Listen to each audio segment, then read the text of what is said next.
The scent of rosemary and butter clung to me as I moved between the stove and the counter of my parents' beach house on Siesta Key. 15 years of cooking these meals had trained my body to move on autopilot. Basted the turkey, stir the beans, watch the rolls, but this year something felt different.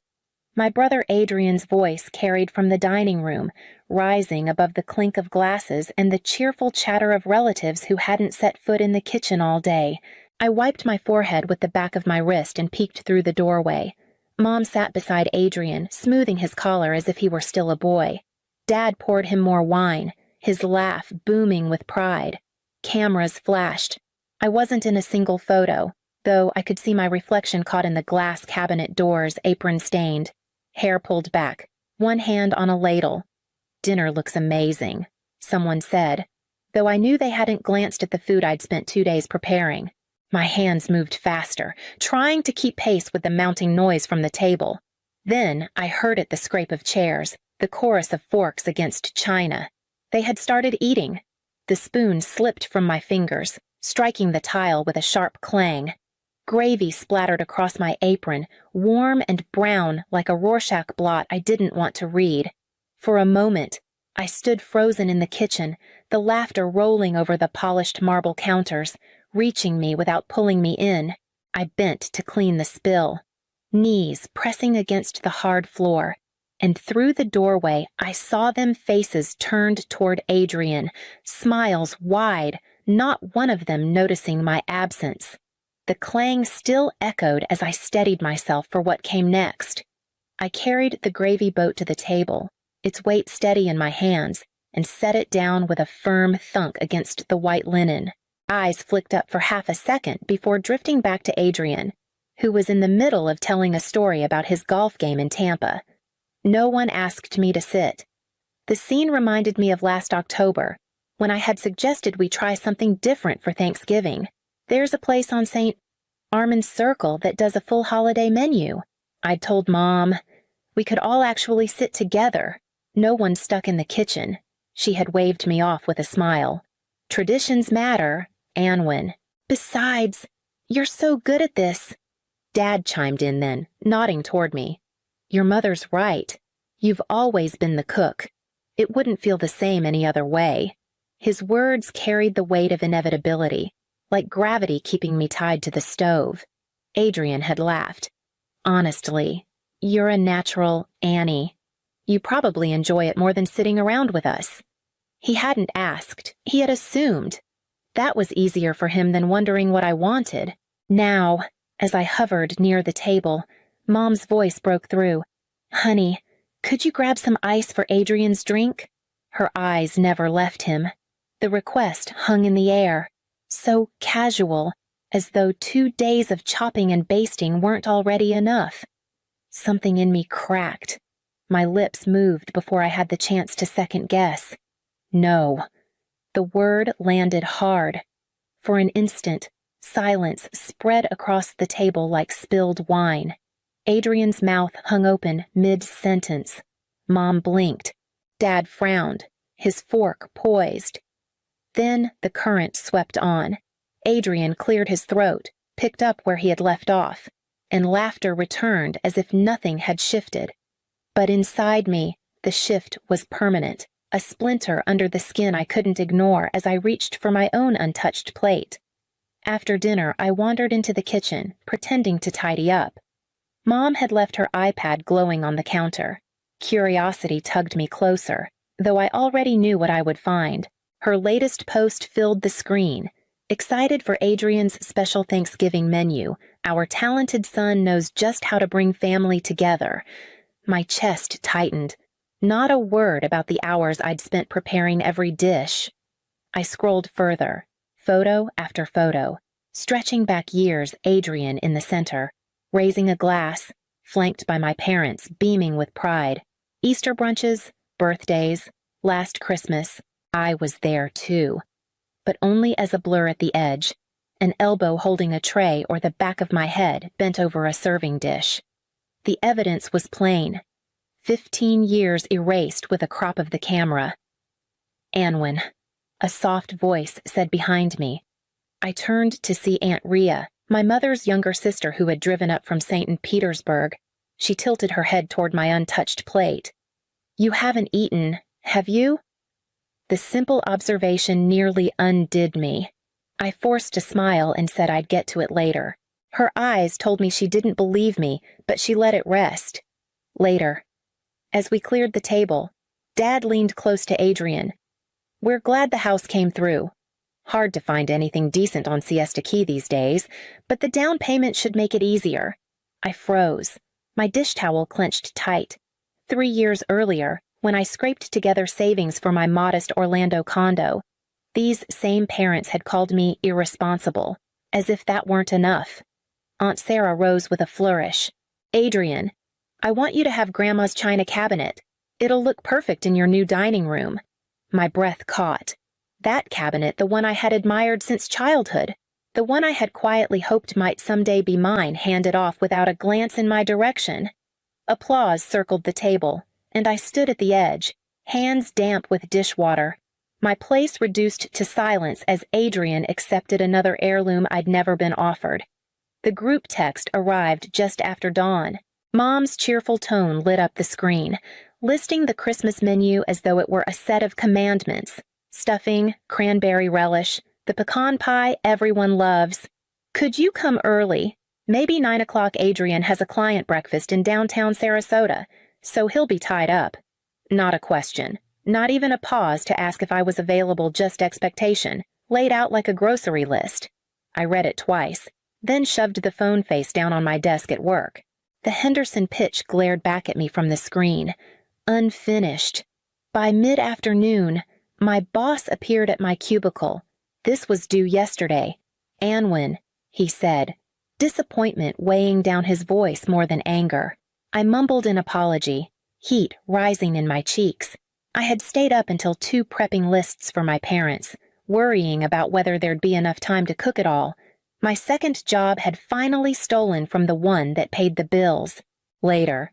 Jessica Mora leaned against my cubicle wall. Coffee in hand? "You look wrecked," she said. When I muttered something about holiday prep, she raised her brows. "You mean unpaid catering for your family?" Ever thought about saying no? Her bluntness startled me, but a laugh bubbled out before I could stop it. No one in my family had ever put it so plainly. 2 days later, I took a personal day for the first time in months. No lists, no kitchen timers, no errands. I drove to Lake Eola, wandered past stalls of handmade ornaments, and let myself taste candied pecans without thinking about anyone else's preferences. The December sun was sharp on the water, and for the first time in years, I breathed without a clock ticking in my head. As twilight fell and the market lights glowed, I felt something inside me stretch wide, like a lung filling with long-denied air. The question wasn't whether I could keep doing everything they asked. It was whether I wanted to at all. I agreed to meet Mom at a cafe near the marina in Sarasota, a place she loved for its waterfront view. She arrived early, sliding into the booth with a leather photo album already perched on the table like a weapon disguised as nostalgia. When I sat down, she opened it to a page of Adrian's kindergarten graduation. "Look at this smile," she said, her voice warm. "We've always been so proud of your brother. Family memories like these are why traditions matter." I let her turn a few more pages: birthdays, Easters, vacations, Adrian in the center, Mom and Dad beside him, me blurred at the edges or cropped by someone's careless hand. She lingered on last Christmas, tapping her manicured nail against Adrian's face. "This is what holding the family together looks like. Anwin, you don't want to be the one to break that." I reached into my bag and placed my own folder on the table. The manila edges were creased from nights of tallying. "I brought something too," I said. I slid out a sheet of paper covered in columns. 32 family gatherings cooked start to finish. 4 birthdays of mine rescheduled because they conflicted with Adrian's travel or promotion dinners. Hours I had never counted until now. Staring back in black ink, Mom's smile faltered. "You keep track of this. How else would I prove what no one sees?" My voice shook but steadied as I pressed on. "Every year, the same script. I shop, prep, cook, clean. Adrian shows up, and you call it his menu. You say traditions hold us together, but all they've done is keep me in the kitchen while everyone else sits at the table. She straightened. Defensive. Without traditions, families drift apart. You think we'd gather if someone didn't take responsibility? I leaned forward, the words finally uncoiling after years of silence. I'm your daughter, not your caterer. If love is only measured by what I serve, then it isn't love at all. She closed the album slowly, the sound of cardboard meeting leather oddly final. For once, she had no reply, only a tight nod as she lifted her coffee cup with trembling fingers. I sat back, my folder still open between us, the numbers undeniable. Back in Orlando. I sat at my kitchen table with my laptop open and my heart pounding like I was about to step on stage. The cursor blinked against the blank screen, daring me to begin. I typed slowly at first, then faster, the words spilling out with a steadiness I hadn't expected. Dear Mom, Dad, and Adrian, I've given a lot of thought to the holidays this year. I will not be preparing, hosting, or arriving early for Thanksgiving or Christmas. I need to step back from the expectation that I handle every meal. If we want to gather, it has to be different. I hope you understand. I read it twice, resisted the urge to soften the edges, and finally pressed send. The phone rang an hour later. Dad's name lit up. His voice was measured, uncertain. Your mother showed me the email. I think we should talk. He didn't sound angry, only puzzled, like he was staring at a puzzle piece that no longer fit. We'll figure it out, he added before hanging up, though the uncertainty lingered in his tone. Adrian's text arrived minutes later. You'll come around. You always do. No acknowledgement, no attempt to ask why. Just a confident dismissal, as if my no were nothing more than a temporary tantrum. I almost threw the phone aside, but then it buzzed again. Aunt Rhea, proud of you. Whatever you decide, I support you. Long overdue. I exhaled for the first time all day. At work the next morning, Jessica dropped by my desk with a sly smile. So, how'd the Great Calder email go, I told her, and she raised her paper cup in a toast. Good. Because a bunch of us are doing an orphan Thanksgiving this year. Friends, food, no drama. You're coming. I laughed, the sound surprising me with its lightness. For once, I had options. For once, I wasn't locked in a kitchen by obligation. And that choice, my choice, was enough to steady me as the days ticked closer to Thanksgiving. Thanksgiving morning arrived without the usual panic of timers and oven racks. Instead of stuffing bread cubes at dawn, I slept in, brewed coffee, and let sunlight spill across my Orlando condo. By late afternoon, I was at Jessica's apartment, where a mismatched group of friends crowded around folding tables lined with potluck dishes. For the first time, I filled my own plate before anyone else. I sat down while the food was still hot, laughter ringing in my ears, not because I was serving, but because I was included. Someone snapped a photo, and there I was smiling, fork in hand, not blurred in the background. Meanwhile, on Siesta Key, silence spread across my family's dining room. The turkey, pulled from the oven too soon, revealed a raw center when Dad carved into it. Mom's voice sharpened as she insisted the thermometer was broken. Adrian shrugged, fumbling with a carving knife he clearly didn't know how to use. Guests exchanged uneasy glances, shifting in their seats. Side dishes cooled on the table, untouched, while my parents bickered. The house that once hummed with routine had slipped into chaos without me. Back in Orlando, I leaned back in my chair, tasting roasted vegetables and spiced cider that someone else had prepared. The knot that usually lived in my stomach loosened as I realized how little I missed the performance my family called tradition. My phone buzzed on the table. The family group chat, usually alive with photos and exclamation points, was dead quiet. Finally, a single message from Dad appeared. We need to talk. I locked the screen and slid the phone away. The voices around me pulled me back into the moment, reminding me that this was what it felt like to belong without proving anything. and for the first time, I wasn't afraid of what would come next. We met on a gray morning in St. Petersburg, halfway between my condo and the beach house. Dad chose a quiet diner off Beach Drive, the kind of place with cracked vinyl booths and the smell of burnt coffee lingering in the air. He looked tired, older than I remembered, and for once he didn't lead with small talk. "Your mother's upset," he said, folding his hands on the table. "She doesn't understand why you'd step away after all these years. Honestly, I don't either. I thought you loved it." I let the words settle before answering.